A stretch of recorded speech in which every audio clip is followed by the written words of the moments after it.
പിതാവിൻ്റെയും പുത്രൻ്റെയും പരിശുദ്ധാത്മാവിൻ്റെയും നാമത്തിൽ ആമേൻ. ഈശോ മിശിഹായ്ക്ക് സ്തുതിയായിരിക്കട്ടെ. സുഖമല്ലേ?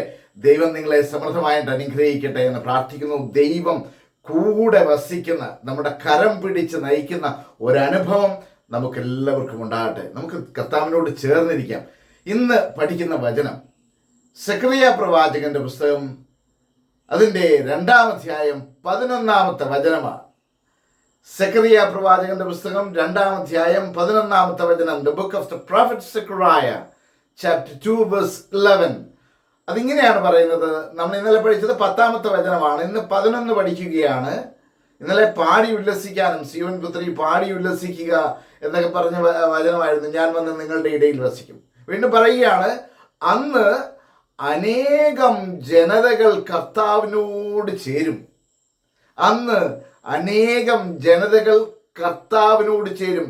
അവർ എൻ്റെ ജനമാകും, ഞാൻ നിങ്ങളുടെ ഇടയിൽ വസിക്കും. ഞാൻ നിങ്ങളുടെ ഇടയിൽ വസിക്കും. ഈ വചനം പഠിക്കണം. കർത്താവ് നമ്മുടെ ഇടയിലല്ല, ഇന്നോരോ വിശുദ്ധ കുർബാനയിലും നമ്മുടെ ഉള്ളിൽ വസിക്കാൻ ആഗ്രഹിക്കുന്ന തമ്പുരാനാണ്. നമ്മുടെ ഇടയിൽ വന്ന് വസിക്കുകയില്ല, നമ്മുടെ ഉള്ളിൽ വസിക്കാൻ ആഗ്രഹിക്കുന്ന, അപ്പമായി അപ്പത്തിൻ്റെ രൂപത്തിൽ സ്വയം ശൂന്യനായിക്കൊണ്ട് നമ്മുടെ ഉള്ളിൽ വസിക്കാൻ ആഗ്രഹിക്കുന്ന തമ്പുരാൻ കർത്താവ്.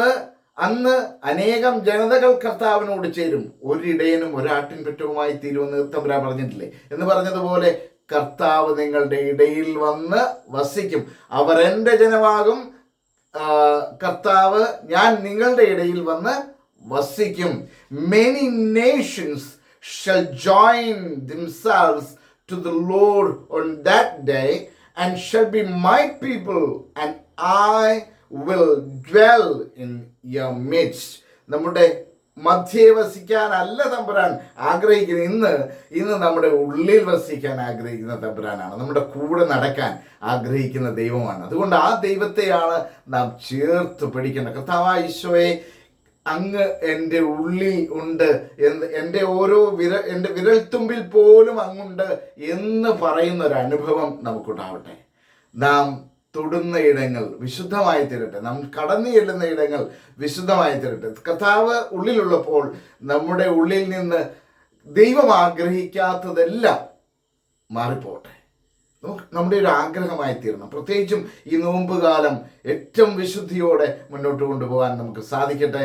നമുക്ക് ആഗ്രഹിക്കാം, പ്രാർത്ഥിക്കാം. ഒരു നിമിഷം കണ്ണടച്ച് കർത്താവിനോട് ചേർന്ന് നാഥ കൂടെ വസിക്കണമേ എന്ന് ആഗ്രഹിക്കാം. നാഥ കൂടെ വസിക്കണമേ, നാഥ കൂടെ വസിക്കണമേ.